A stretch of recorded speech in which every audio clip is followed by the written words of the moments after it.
лиса с поклонами ушла в кулисы. Проснулись розы и нарциссы, озерка, птичьих кастаньет, рыбачьи лодки сняли с мыса, росу стряхнули на кипарисы и облака белее риса.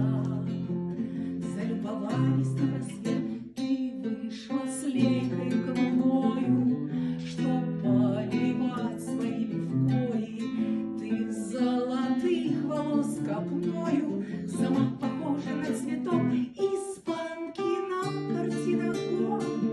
Так хороши были собой, из-за таких сжигали Трою.